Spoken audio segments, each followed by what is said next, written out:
saudar o nosso candidato a vice-presidente da República, Geraldo Alckmin, que tem também percorrido o Brasil e o interior de São Paulo com muita garra, e com o nosso Fernando Haddad, nosso candidato que lidera todas as pesquisas aqui no estado de São Paulo.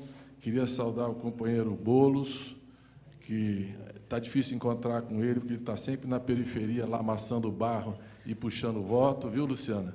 Saudar também Luciana Genro, essa grande e combativa companheira. Saudar nossa querida Marina, que já esteve conosco essa semana passada, e uma grande contribuição nesse momento. Saudar meu querido companheiro de bancada e ex-MEC também, Cristóvão Buarque, sempre lutando aí pela educação brasileira. Agradecer a presença. Saudar Henrique Meirelles, que deu uma imensa contribuição ao nosso governo à frente do Banco Central e segue muito presente no debate econômico do país. E essa liderança histórica aqui, João Vicente Goulart, que representa um momento tão importante da história política do país. Saudar todos os demais presentes, nosso presidente do PSOL, estamos aqui agora, e nosso senador de sempre, Juliano e Randolph. Randolph tem acompanhado a gente em todas as agendas. Eu queria dizer um pouco que essa mesa, como disse o presidente Lula naquele lançamento, quando a gente oficializou a chapa, é o encontro dos diferentes para derrotar o antagônico. É um momento de construção de uma aliança que essas lideranças todas se manifestaram politicamente, publicamente, em defesa da democracia, do Estado Democrático de Direito, contra essas ameaças que a democracia brasileira vem sofrendo, e nós construímos esse momento para expressar um pouco a necessidade de união do país, de convergência, de diálogo. As diferenças políticas existem aqui, elas são históricas, o Brasil conhece, mas elas não estão acima do desafio que nós temos pela frente nessa encruzilhada histórica da democracia brasileira. Então, eu queria passar a palavra ao nosso candidato a vice-presidente da República, Geraldo Alckmin, que foi o grande arquiteto desse momento aí, que trabalhou na construção desse entendimento e dessa manhã. Então, por favor, Geraldo. Muito bom dia, presidente Lula, Marina Silva, Luciana Genro. Uma alegria estar aqui com o Cristóvão Buarque, Guilherme Boulos, Fernando Haddad, disputou a presidência, nosso candidato a governador aqui em São Paulo, doutor Henrique Meirelles, João Vicente Goulart, Aloysio Mercadante, coordena o programa de governo, o Juliano, presidente do PSOL, nosso senador Randolph, todas as lideranças aqui presentes. Todos nós aqui fomos candidatos, presidente Lula, a presidente da República, em momentos diferentes, mas todos fomos candidatos. Tínhamos projetos diferentes para o Brasil, mas sempre tivemos algo em comum, que é a pedra basilar, o princípio, que é o respeito à democracia e o respeito ao povo brasileiro. Eu acho que essa é o que nos une nesse momento singular e triste da história do Brasil, quando se questiona o processo democrático, se tem saudade da ditadura, e é hora de reafirmarmos a nossa convicção pela democracia. Então, é um momento de grande alegria reencontrar aqui lideranças com espírito público que pensam de forma diferente em muitos setores, mas que estão comprometidas com a democracia brasileira. Violência, morte, negacionismo não é política, é antipolítica. Política é arte e ciência ao encontro do bem comum.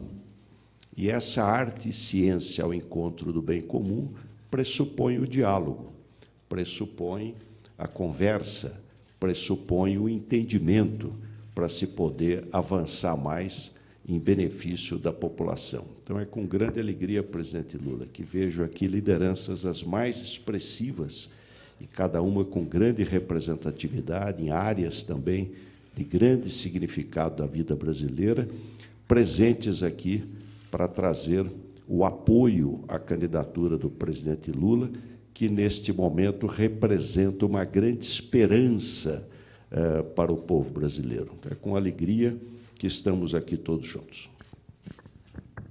Vamos, então, passar a palavra, cada um fazer a sua manifestação, uma breve manifestação, começando pelo Guilherme Boulos, essa liderança pujante aí do movimento popular e da política nacional. Por favor, Guilherme.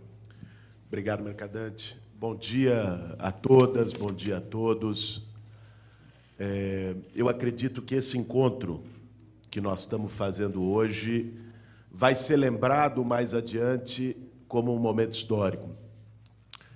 Há quase 40 anos, nós tivemos um palanque que uniu forças diferentes da vida política brasileira, exigindo eleições diretas, para derrubar uma ditadura militar. E hoje nós vemos novamente forças distintas do campo democrático brasileiro, com posições diferentes, mas se unindo justamente para preservar a democracia brasileira. Você sabe, presidente Lula, quando eu estava entrando aqui, a imprensa perguntou, pô, mas as diferenças que vocês tinham, você tinha diferença, falou não sei o quê, o Meirelles, o Alckmin, veja, todos conhecem as nossas diferenças aqui nessa mesa. Elas são públicas, mas nós estamos aqui hoje justamente para dizer que essas diferenças, por mais expressivas que sejam, elas são menores nesse momento histórico do que aquilo que nos une para preservar a democracia brasileira.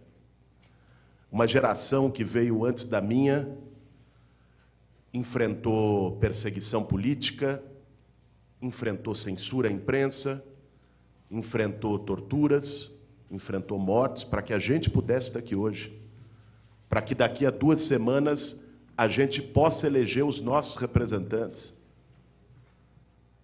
Nós estamos, nesse momento, juntos, com o intuito de não deixar essas conquistas e essas liberdades escaparem pelas nossas mãos.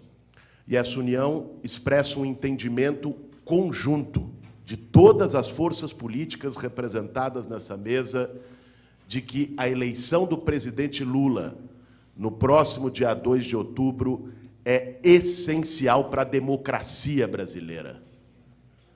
Para derrotar um fascista, alguém de personalidade autoritária, que ameaça as instituições democráticas, que ameaça as liberdades. Por isso, nós estamos todos juntos, hoje aqui, por Lula presidente.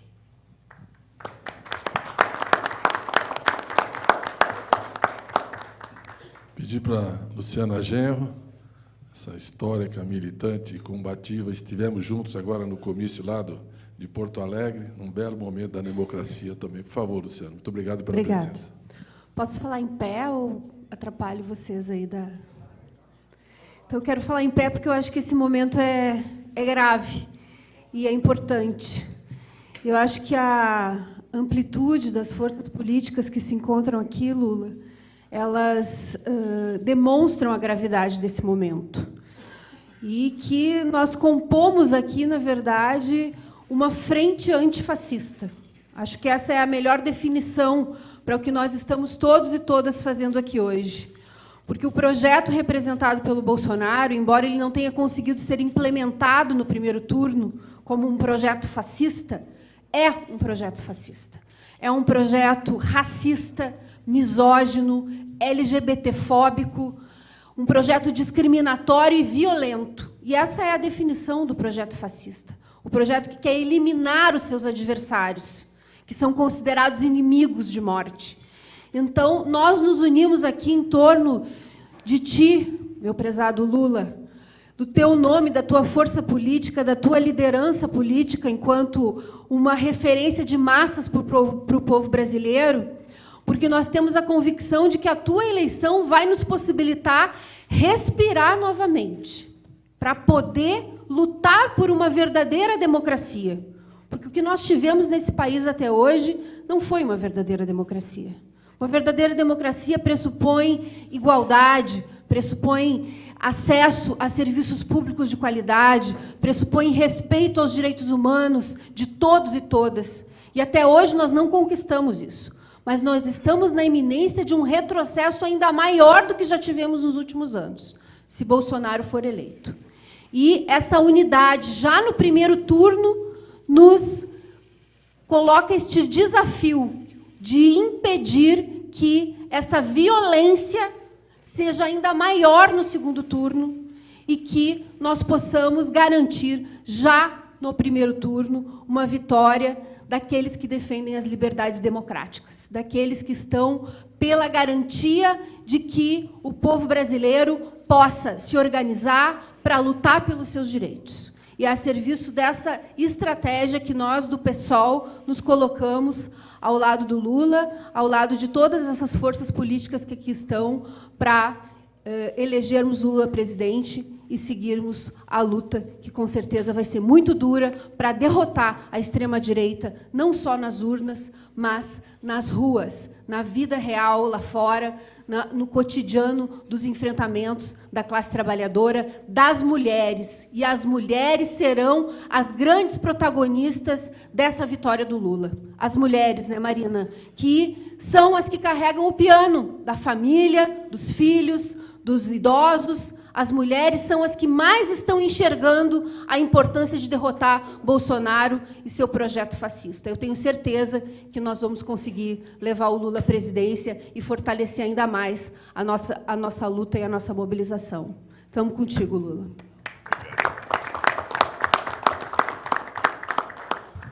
Queria agora passar a palavra ao nosso ex-governador, ex-ministro, ex-senador. A nossa bancada está quase dando quórum aqui, eu, você e a Marina. Já pode até iniciar a pauta da reunião. Passar agora para o querido Cristóvão Buarque, aí, esse educador. Bom dia a cada uma e a cada um de vocês. Eu estou aqui em primeiro lugar porque o Lula é o melhor que nós temos hoje para presidir o Brasil. De todos os candidatos, e isso eu já falo há bastante tempo, é o que tem mais condições de trazer coesão e rumo para o Brasil. Coesão que nunca tivemos muito por razões sociais e perdemos o pouco que tínhamos por causa do governo atual. E rumo, porque ele já demonstrou que é capaz de trazer empatia, compromisso social e presença internacional. O Lula é o melhor que nós temos hoje. Então, eu estou aqui, em primeiro lugar, por isso. Em segundo lugar, eu estou aqui porque nós precisamos barrar o risco, a tragédia, o assombro da reeleição do atual presidente da República. E Lula, além de ser o melhor dos candidatos, ele é quem tem mais condições de barrar essa tragédia brasileira. E, finalmente, eu estou aqui porque será uma tragédia termos o segundo turno. Eu não tenho dúvida que ele ganhará no segundo turno, se houver segundo turno. Mas serão 4 semanas imprevisíveis do ponto de vista de violência nas ruas, do ponto de vista de fake news para todos os lados. Eu estou aqui, portanto, porque o Lula é o melhor, porque o Lula é capaz de fazer um bom governo, porque ele é capaz de ganhar, o único que tem clareza de que pode ganhar, e porque nós precisamos evitar, de qualquer maneira, um segundo turno. É democrático 2 turnos. É democrático o voto no primeiro turno por quem está mais próximo e no segundo por quem está menos distante. Mas não é responsável hoje irmos para o segundo turno. Aqui está o Alckmin, com quem eu disputei a eleição em 2006 contra o Lula, e a Heloísa Helena também. Mas nós tínhamos clareza naquela época que, havendo segundo turno entre Alckmin e Lula, não seria nenhuma tragédia para o Brasil. Seriam pequenas discordâncias programáticas. Não é o mesmo hoje. Hoje é preciso ganhar no primeiro turno. Por isso eu estou aqui e por isso, Lula, muito obrigado por se dispor a esse esforço que você está fazendo para ganhar essa eleição, barrar Bolsonaro e governar o Brasil. Muito obrigado, Lula.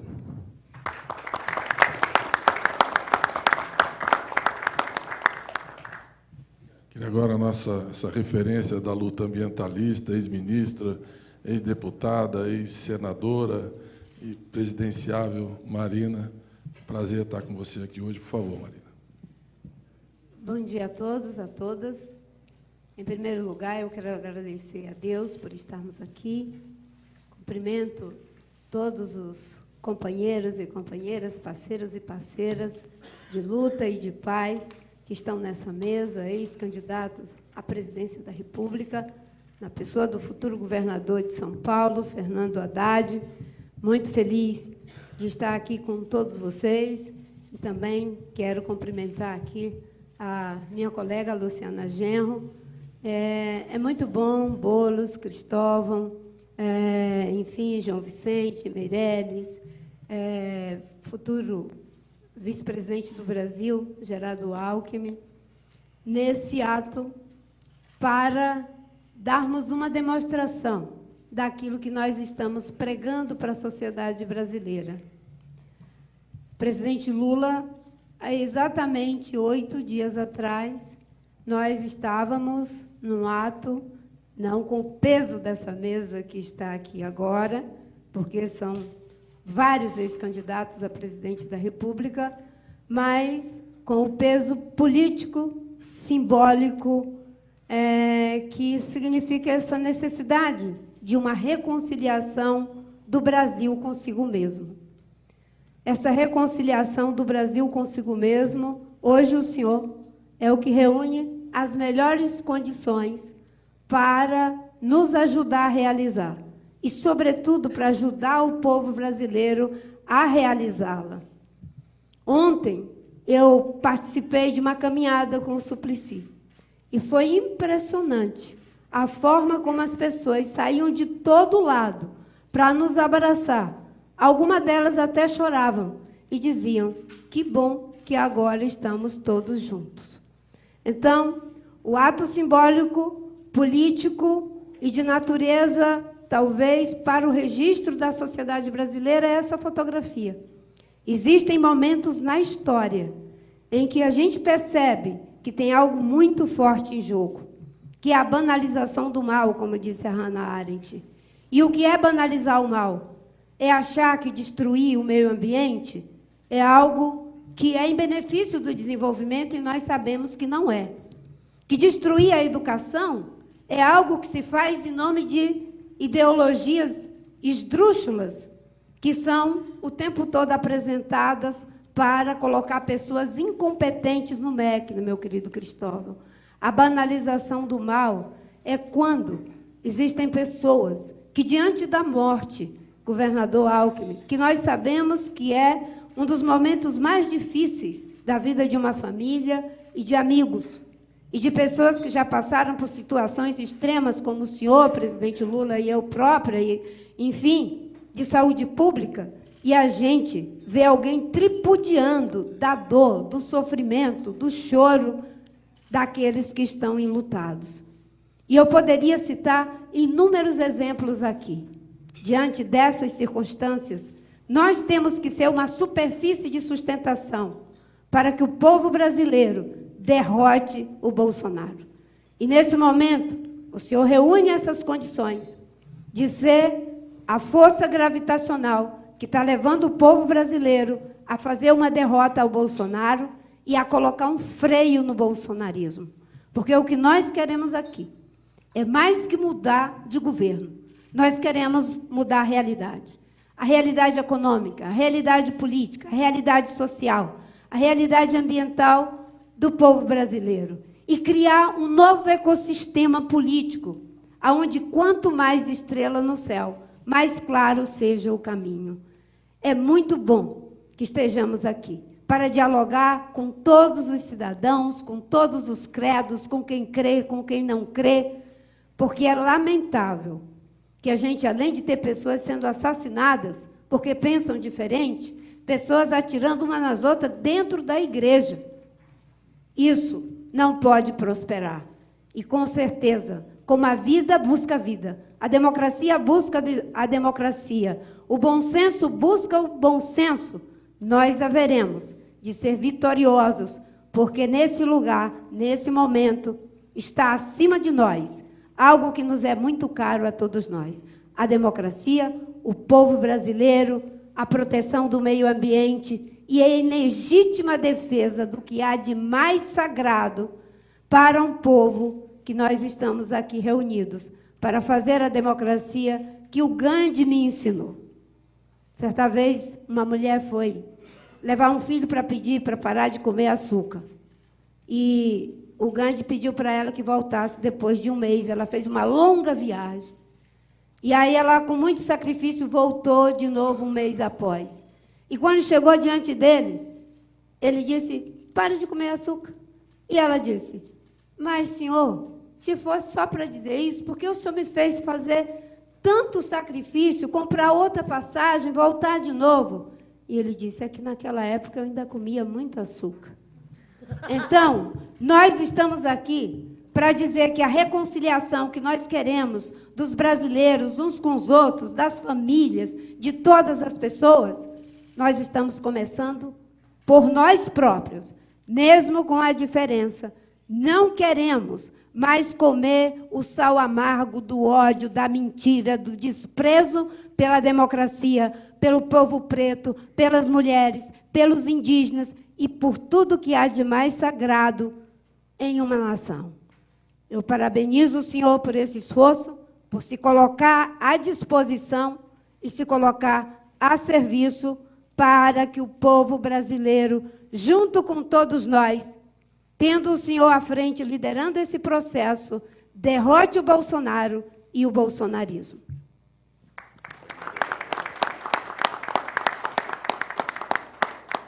Antes de passar aqui para o João Vicente Goulart, queria destacar também a presença desse grande prefeito aí, coordenador da área de comunicação da campanha, e esse deputado federal, também em campanha para a reeleição, Rui Falcão, que tem dado uma contribuição imensa à campanha do presidente Lula. Eu queria passar agora para o João Vicente Goulart, uma liderança política histórica, hoje dirigente do PCdoB, e que tem contribuído muito no debate, especialmente no tema da reforma agrária do nosso programa de governo. Então, João Vicente. Bom dia a todos. Bom dia, companheiros, ex-candidatos à presidência. E bom dia, presidente Lula. Hoje nós vivemos um momento histórico de nossa nação, tão grave como aqueles momentos, talvez, posteriores a 64, aonde o manto da ditadura cobriu nosso país por 21 anos. Quero lhe dizer, presidente Lula, que essas tragédias nacionais acontecem em nosso país e delas temos que extrair toda a nossa sapiência, o nosso conhecimento para impedir que isso volte a acontecer em nosso país. Quero lhe dizer, nesse momento, que todos aqueles que lutaram pela democracia, que tombaram no caminho da restauração democrática em nosso país, todos aqueles que, de certa forma, estiveram presentes junto às reivindicações do nosso povo brasileiro, estão hoje depositando as esperanças na sua condução e na sua futura presidência da República. Sabemos que será difícil enfrentarmos todo o desastre provocado por esse último governo que não lhe deixou ser candidato nas eleições passadas em 2018. Sabemos que a luta é difícil e a união se faz necessária. E se faz necessária porque o Brasil está na frente de todos nós. O Brasil está na frente de nossas divergências. Lembro que lá no exílio, quando fizemos até aliança com a direita do país, até com Lacerda se fez para derrubar primeiro a ditadura e depois olharmos as nossas diferenças sentados posteriormente que pudéssemos derrotar a ditadura. O Brasil hoje precisa da sua condução. O Brasil hoje precisa que a esperança desse povo seja realizada de forma ampla e absoluta e que possamos extrair da cabeça de tantos brasileiros o ódio que se estendeu sobre a nação. Presidente Lula, quero lhe dizer que hoje o Brasil precisa da sua condução e nenhuma diferença desses que aqui estão sentados e lhe apoiando será maior do que o apoio que lhe devemos e que devemos ao povo brasileiro. Quero lhe dizer, presidente, que confiamos, que o povo brasileiro confia na sua condução. Até a vitória, presidente. Até a vitória que nos unirá e reconstruirá a nossa pátria e nos salvará, principalmente desse manto negro do autoritarismo e desse manto negro do fascismo que pode vir a acontecer se assim continuarmos. Parabéns, presidente. Parabéns e conduza o nosso povo com a alta dignidade que Deus lhe deu e que Deus conduzirá com muita luz o destino de nossa pátria.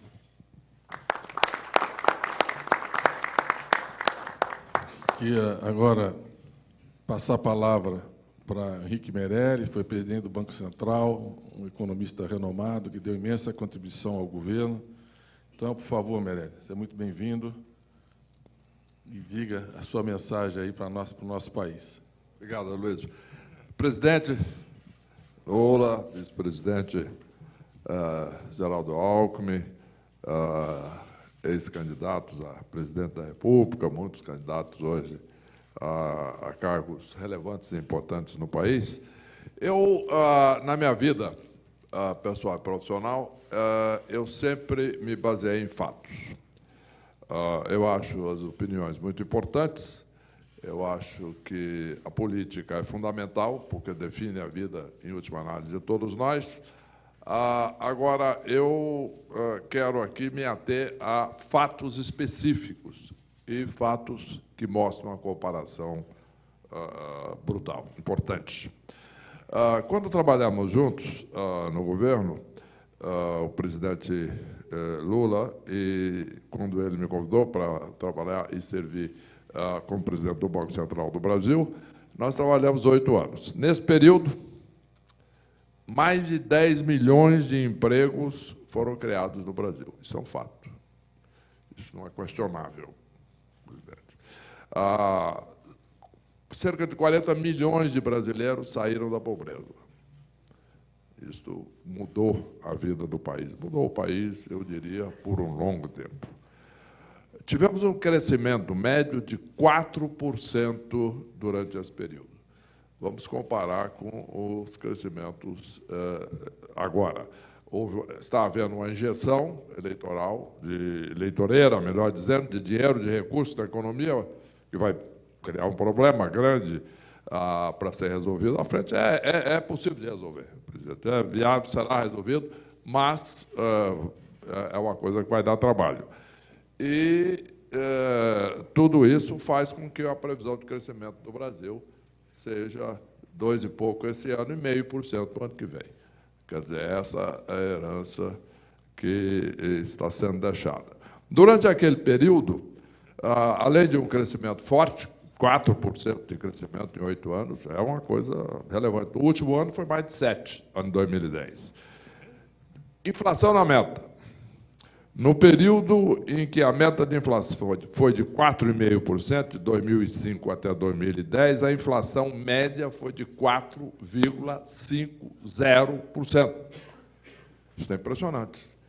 E, a longo prazo, a inflação na meta é que maximiza emprego, não há dúvida. E nós estamos vendo aí os efeitos desse descontrole inflacionário e fiscal atual, efeito que corrói o salário das pessoas, corrói o auxílio, corrói todo o padrão de vida da população. Olhando agora para o setor externo, naquela época, presidente, se você lembra bem, nós tínhamos aí a dívida com o FMI. Tinha uma diretora do FMI que vinha aqui todo ano para dizer o que o Brasil podia fazer. Era Ana Maria Rull. E ela cumpria a função dela, lógico, servidora pública internacional, vinha aqui para dizer o que é que o Brasil podia fazer, o que o Brasil não podia fazer. Chegamos a dever 30 bilhões de dólares ao FMI. Pois bem, as reservas internacionais encontramos 37, que depois foram caindo, porque foram pagando compromisso, chegou a 15, enquanto o país devia 30 ao FMI. Pois bem, eu tive a satisfação, como presidente do Banco Central, de assinar o cheque pagando e dando adeus ao FMI, quando o Brasil decretou a sua independência financeira, pôde fazer aquilo que julgava necessário, que julgava melhor para o Brasil. Nós deixamos, presidente, na sua gestão, quando o senhor saiu do governo em 2010, nós tínhamos quase 300 bilhões de dólares de reservas internacionais. Isso aí deu condições ao país de enfrentar muitas situações difíceis, graves, inclusive dando uma base para que o país possa sair dessa situação difícil atual, porque as reservas estão aí. Apesar de tentativas diversas, a última é uma história de criar meta de reserva, que é uma coisa que não faz o menor sentido, que está se tentando, que, na realidade, é algo que limita completamente e diminui muito a efetividade e o valor das reservas. Mas isso não vai ser feito. Nós enfrentamos com sucesso, naquela época, a crise de 2008. O Brasil teve a menor e mais curta recessão no mundo. Enfrentou, o país enfrentou, tomou a medida certa, saímos e o país voltou a crescer. Em 2010 já estava crescendo de uma forma impressionante. Portanto, esse é um resumo dos fatos. Isto é, na minha opinião, o que interessa. É emprego, é renda, padrão de vida da população, né?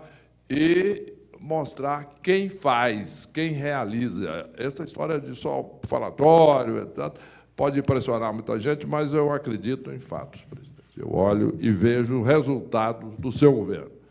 Isso nos faz estar aqui. E, portanto, vamos em frente. Estou aqui com tranquilidade, com confiança, porque eu sei o que funciona e o que pode funcionar no Brasil. Muito obrigado.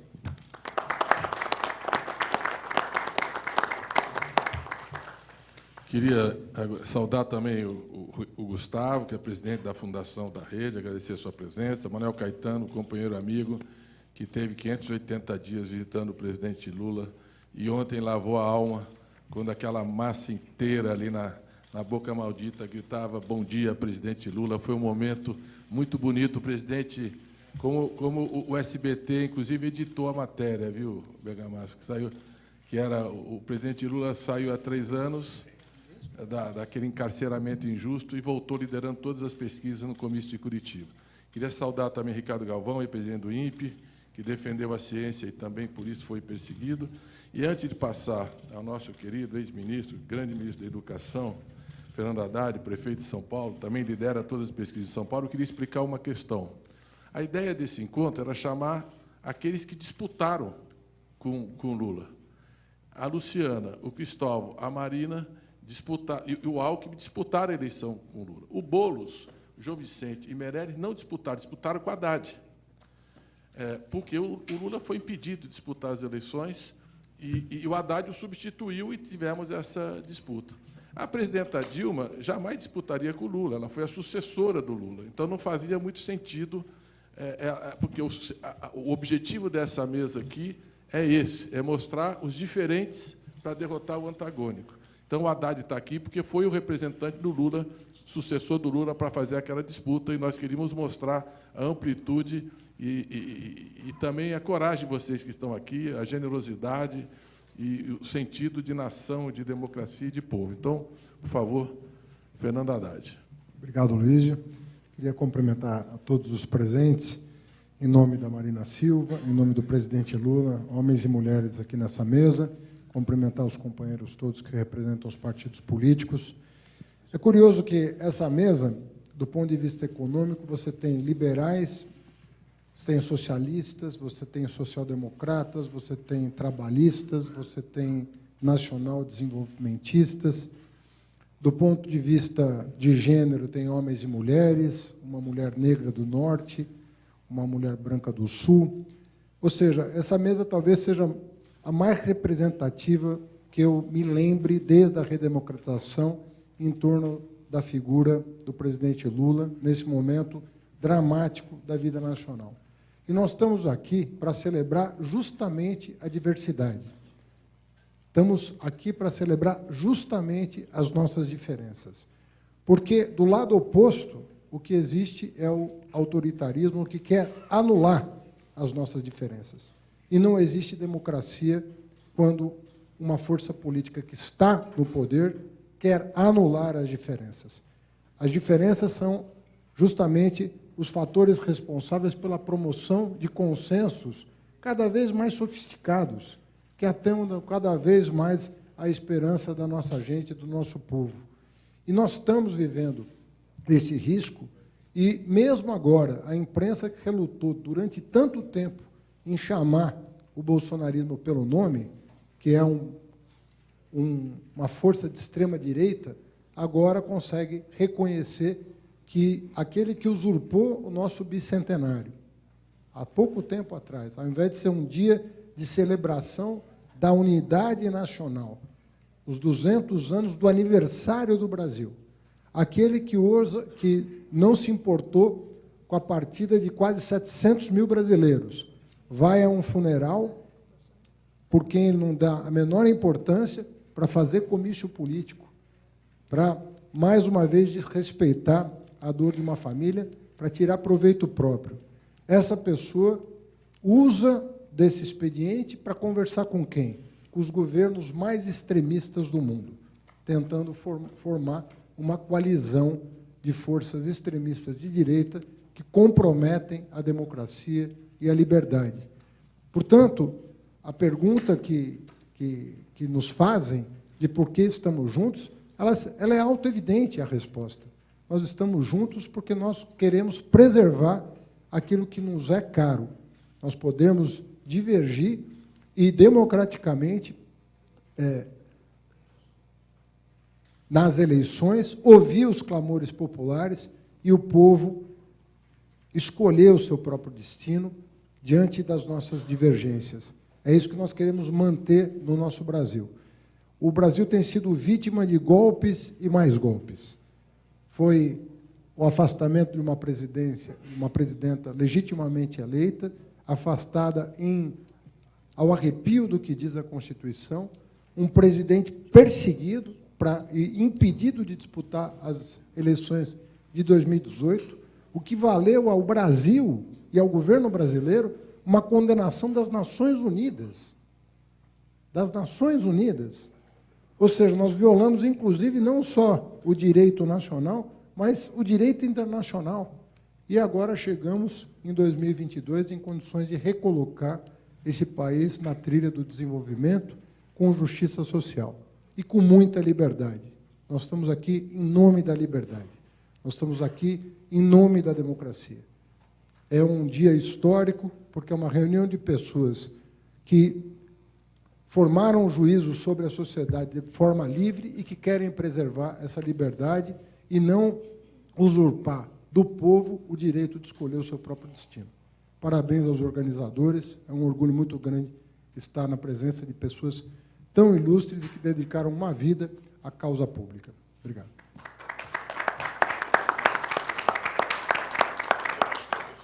Queria saudar também a Rebeca Neto, da direção do PSOL, agradecer a presença, a Diane também do MTST, e agora a palavra ao presidente Lula. O Alckmin vai falar que ele não falou, já falei. Ele abriu. Mas ele na imprensa não estava aqui. Ah, não estava? Lógico que não. Não, então, desculpe, então é isso mesmo. Esse é o vice-presidente mais bem tratado e será assim durante todo o governo da história do Brasil. Então, com a palavra, o governador Alckmin, que na realidade iniciou esse processo de construção dessa frente numa atitude de espojamento, de visão política, de dignidade, coragem, e que foi muito importante e tem sido um colaborador extraordinário na campanha. Então, por favor, governador, Geraldo Alckmin, nosso candidato a vice-presidente da República. É que eu fui 2 vezes candidato a presidente, então posso falar 2 vezes. Né? Mas aí a Marina tinha que falar 3, né, Marina? Olha, aqui foi muito bem colocado que esse é um momento histórico. Quando o Brasil precisa, os democratas têm que estar juntos. E lá atrás, para redemocratizar o Brasil, estávamos do mesmo lado, né, para o Brasil sair do período da ditadura. Na nova Carta Magna, na Constituição Cidadã, aliás, estava com o presidente Lula, lá elaborando a nova Carta Magna. Nesse momento, estamos unidos de novo, porque o Brasil precisa, é necessário. Nós estamos a 12 dias da eleição e vamos nos empenhar aí para que a gente possa ser instrumento de uma grande festa popular, instrumento do povo, da vitória da democracia, do crescimento da economia, da rede de seguridade social, da preservação ambiental. O presidente Lula sempre tem destacado 3 palavras: credibilidade, estabilidade e previsibilidade. Credibilidade, estabilidade, previsibilidade. Crescimento com inclusão, não deixando ninguém para trás. Crescimento com estabilidade, a inflação não é neutra socialmente, e crescimento com sustentabilidade, preservando o meio ambiente. Estou muito feliz de estarmos todos aqui, e o Haddad foi muito feliz quando falou da pluralidade. Essa é a marca do Brasil, esse país continental, plural, com realidades tão diferentes, mas todos unidos com o mesmo objetivo. E gostei da história do açúcar, do Gandhi, né? Que as mudanças têm que começar por nós mesmos. Então, nós todos aqui, com desprendimento, estamos dando um exemplo, entendendo a gravidade e a importância para o povo brasileiro dessa mudança com o presidente Lula.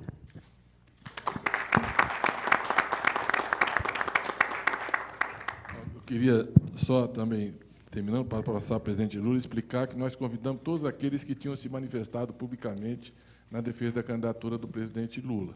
E, evidentemente, a porta continua aberta para todos que quiserem vir, dos mais amplos setores da sociedade, porque é um momento que eu acho que fica muito evidenciado nessa reunião. Eu queria passar a palavra ao presidente Lula, que sempre foi uma liderança que constrói convergência, que escuta, que busca diálogo, exatamente o oposto de tudo que nós vemos hoje no exercício da presidência, do autoritarismo, da intransigência, da incapacidade de dialogar, de construir e respeitar o outro.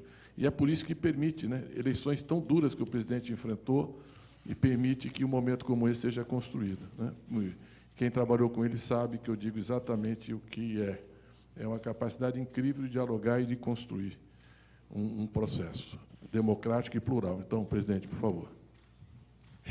Bem, primeiro eu queria agradecer ao Aloysio Mercadante, que é o coordenador do nosso programa de governo, que teve a ideia, junto com outros companheiros, de fazermos essa reunião no dia de hoje. Para mim é muita alegria e coisa muito prazerosa receber companheiros que há tempo eu não conversava. Faz tempo que eu não converso com o Cristóvão. O Boulos eu converso mais porque o Boulos está aqui em São Paulo. O nosso querido João Vicente fazia tempo que eu não conversava. O Haddad eu converso porque é candidato a governador. O Meirelles fazia tempo que eu não conversava. A Marina, passamos muito tempo sem conversar e conversamos muito a semana passada. A Luciana, fazia tempo que eu não conversava, conversei essa semana no Palanque, no Rio Grande do Sul. E o Alckmin, nós estamos conversando todo dia, porque nós estamos fazendo campanha junto. Por que um dia alegre para mim? É um dia alegre porque essa reunião aqui simboliza a vontade que as pessoas têm de recuperar a democracia no nosso país. E todo mundo sabe que a democracia não é um pacto de silêncio. Todo mundo silenciosamente vendo um governo governar. Não. A democracia é exatamente o contrário. É a sociedade se movimentando dia e noite na perspectiva de conquistar melhores condições de vida para o povo brasileiro, para mulheres, para homens, para aqueles que trabalham no país. É importante esse dia porque, se Paulo Freire fosse vivo, hoje ele estaria completando 101 anos de idade. Ou seja, a idade que eu pretendo ultrapassar.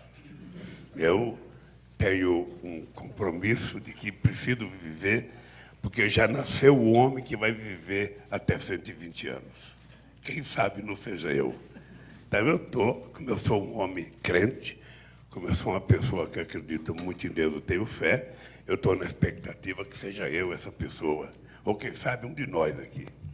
Depois eu estou feliz porque essa reunião aqui, essa fotografia, ela simboliza a reconstrução do Brasil.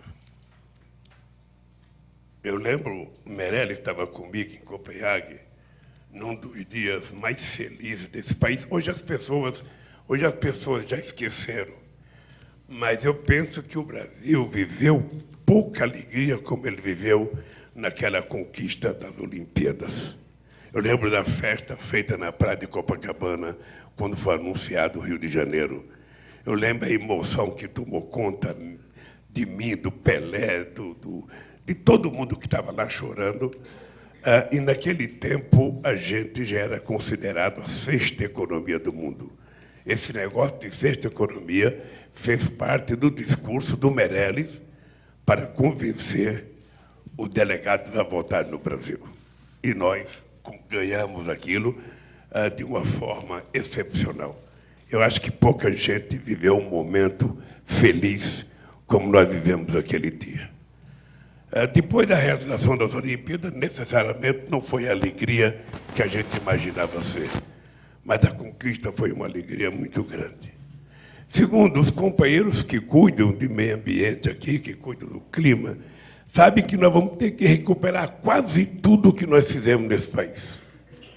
Nós vamos ter que recuperar o Instituto Chico Mendes, vamos ter que recuperar o IBAMA, vamos ter que recuperar a CNBio, vamos ter que recuperar o CONAMA, ou seja, coisas que eram elementares para que a gente tornasse a sociedade brasileira uma sociedade, sabe, preocupada com a questão do clima. Ou seja, eles destruíram, simplesmente destruíram, porque eles não acreditam nisso. Eles acreditam em outras coisas. E todo mundo sabe, sobretudo a Marina, que não é uma tarefa fácil reconstruir. Reconstruir o CONAMA, por exemplo, o CONAMA acho que tinha mais de 120 pessoas, a maioria das pessoas que eu nem conhecia, que não era indicada pelo governo, que era indicada pela sociedade. E é assim que tem que ser, porque o governo não é maior do que a sociedade, é a sociedade que é maior do que o governo. Então, a sociedade, muitas vezes, ela tem que criar instrumentos e mecanismos de fiscalização que possa até ser mais forte do que o governo. É com muita alegria que eu vejo aqui companheiros, Cristóvão, ligado à educação. Nós vamos ter que recuperar o que nós fizemos na educação. E não foi pouca coisa o que nós fizemos nesse país, e não foi pouca coisa o que eles destruíram. Desde investimento a laboratórios, a pesquisadores, ou seja, é quase que uma política de terra arrasada, porque eles não acreditam na educação como instrumento, sabe, importante para o país. E nós vamos ter que começar a recuperar a educação, e é importante afirmar que vai ter mais qualidade do ensino fundamental. Vocês viram o IDEB da semana passada, que é uma vergonha para esse país, a gente retroceder. Nós temos um compromisso que é quase que uma revolução educacional. Essa meninada que voltou para a escola mais despreparada do que quando começou a pandemia, porque não foi cuidada com carinho, com respeito por ninguém. A gente vai ter que continuar fomentando as universidades brasileiras, criando novas universidades. Universidade não é coisa para poucos, é coisa para muitos. Eles costumam dizer que tem apenas uma pequena parcela que tem que entrar na universidade. Para nós, tem que entrar. Todos que quiserem entrar têm que ter oportunidade de entrar na universidade. E isso significa dinheiro. Isso significa dinheiro. Mas esse dinheiro não pode ser considerado gasto. Tem que ser considerado investimento. É uma disputa que a gente tem que fazer com aqueles que acreditam que tudo que você investe para o povo é gasto. E tudo que você coloca para o empresário é investimento. Quando, na verdade, a educação é o retorno mais extraordinário que a gente tem E não é medido financeiramente, é medido na qualidade da sociedade que a gente está criando, na qualidade das coisas que a gente produz, na nossa relação internacional, na nossa competitividade. Então, nós vamos ter que recuperar a cultura nesse país. A Lei Rouanet, para esse governo, é uma coisa, sabe, que não tem nenhuma valia. É jogar dinheiro fora. Porque um ogro como o Bolsonaro efetivamente não gosta de cultura. Porque a cultura é uma coisa que desperta o lado revolucionário do ser humano, o lado da conscientização política do ser humano. E a gente vai voltar a cuidar da cultura e fazer investimento, porque a cultura tem que ser vista como uma indústria de produzir riqueza e gerar emprego nesse país. A gente não tem noção quantos empregos pode gerar uma boa política cultural nesse país. Então é preciso que haja recurso mesmo. Haja recurso para que as pessoas possam participar. E mais importante é que, com a diversidade cultural do país, a gente vai ter que criar mecanismos para que o povo conheça a cultura do Brasil, não apenas a cultura do eixo Rio-São Paulo. O mundo cultural brasileiro é muito rico. E é preciso que isso seja espraiado por todo o território nacional e não apenas a gente assistir aquele, sabe, que os mandantes dos meios de comunicação querem que a gente saiba. Tem mais coisa no Brasil, e muito mais coisa no Brasil. Quem foi no Pará comigo e viu a reunião cultural, viu a riqueza cultural. Quem foi a Pernambuco comigo, viu a riqueza cultural do Nordeste brasileiro. E ainda não vimos tudo. Então, cada estado que você vai tem uma coisa específica. E muitas coisas específicas que ninguém sabe. Então, nós vamos ter que recuperar a cultura e fazer muito, mas muitos investimentos. A gente vai ter que assumir o compromisso com a questão indígena. Não é apenas demarcar a terra e deixar eles lá morrendo de fome. Além de demarcar a área indígena, a gente vai ter que cuidar para que eles possam desenvolver ao modo deles aquela região. É por isso que eu estou determinado a criar um ministério para os povos originários. Por que não ter um indígena ministro? Por que não ter um indígena cuidando da FUNAI? Por que não pegar todos o pessoal indígena que se formou em medicina e colocá-los para cuidar da saúde indígena desse país? Eu acho que no Brasil se costuma dizer tem muito ministério. Sempre falam isso. Há um discurso. Na verdade, você tem um conjunto de ministérios. Ministério dos Direitos Humanos, Ministério da Igualdade Racial, Ministério da Mulher. Sabe, você tem um monte de ministério que ele gasta muito pouco. E ele tem um resultado político extraordinário na organização da sociedade. E as pessoas que criticavam o ministério é porque queria que a gente criasse, na verdade, sabe, uma regulação paralela, sabe, ao ministério que eram as agências. Como é que é indicada as agências? Quantas pessoas tem nas agências? Quanto ganham nas agências? E quanto tem no ministério? Quanto ganham no ministério? As agências possivelmente gastam mais do que os ministérios. Na verdade, as agências foram criadas, e eu participei um pouco disso no final, para que o empresariado tomasse conta do governo. É isso.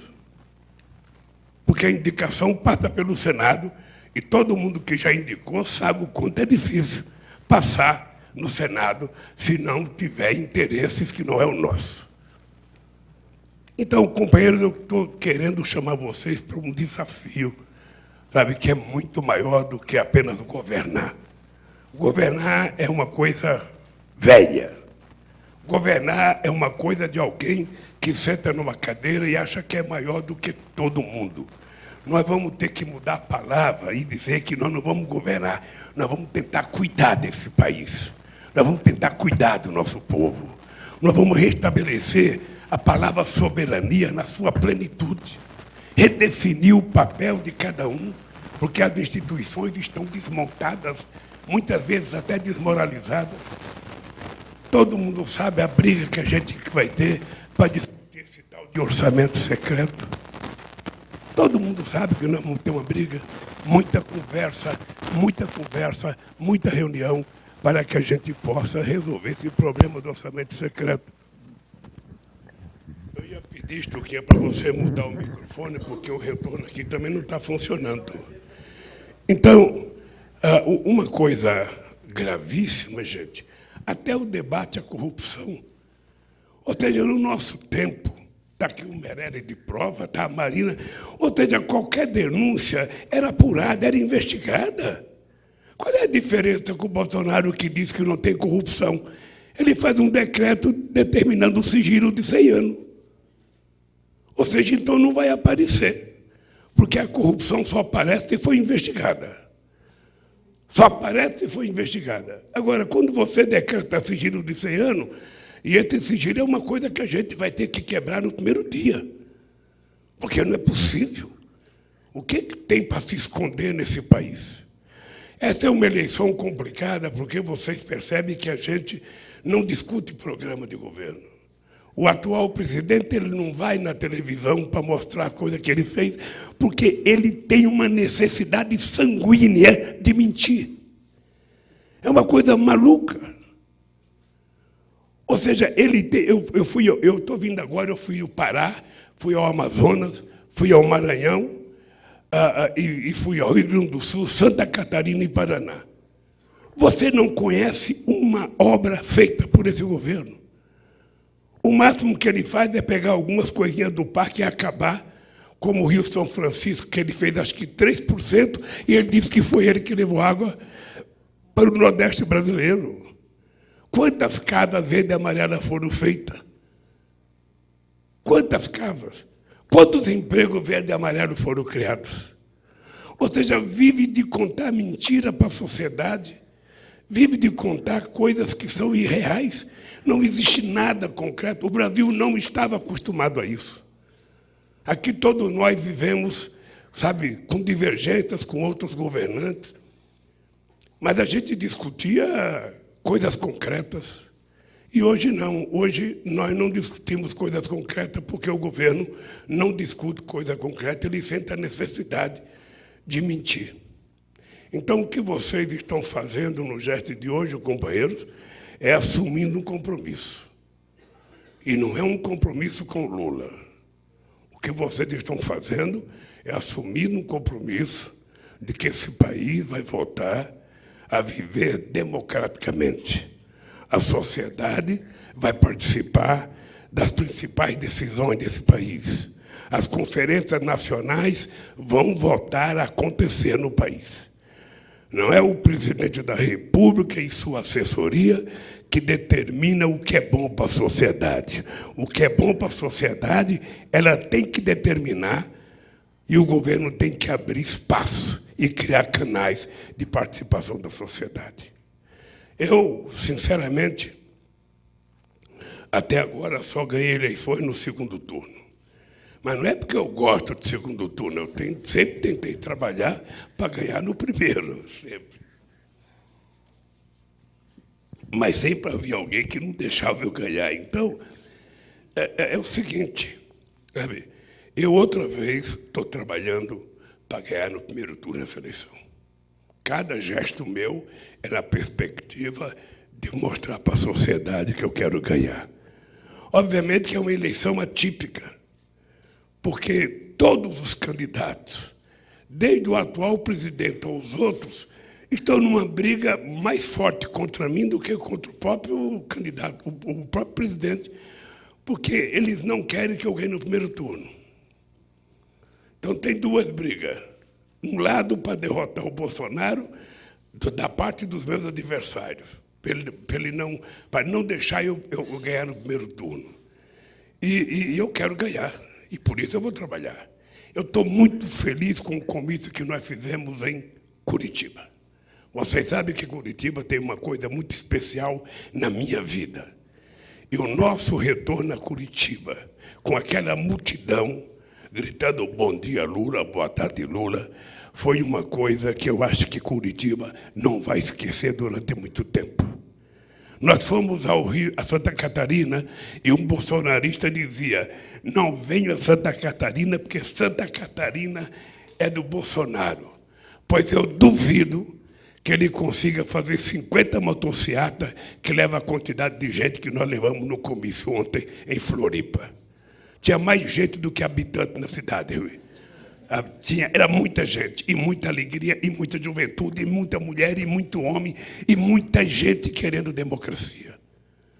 Portanto, queridos companheiros da imprensa, se preparem, tirem título de eleitor, porque vocês serão chamados por esses companheiros que estão aqui a se decidirem no dia 2. Tá? Não precisa dizer para mim, eu não preciso saber que é secreto o voto. Mas, se quiserem resolver o problema, estou pronto a recebê-los de braços abertos. Obrigado a todos vocês, companheiros e companheiras, por esse gesto de vocês. E até dia 2. E a primavera está chegando.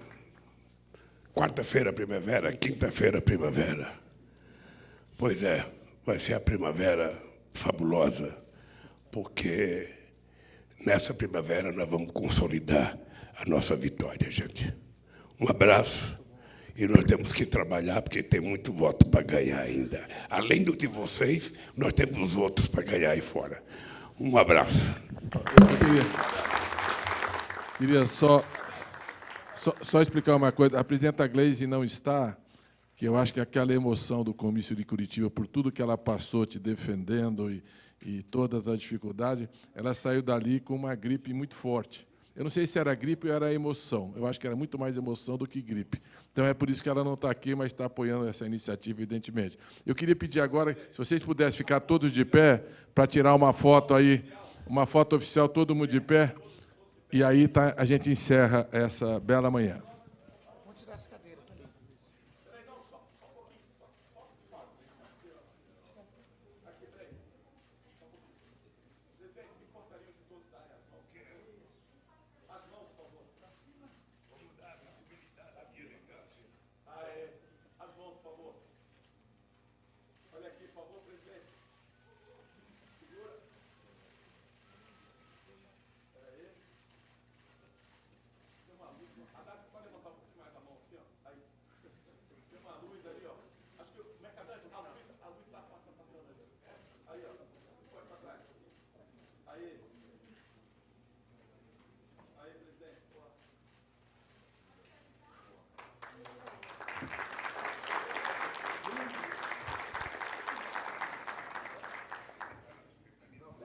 Pessoal,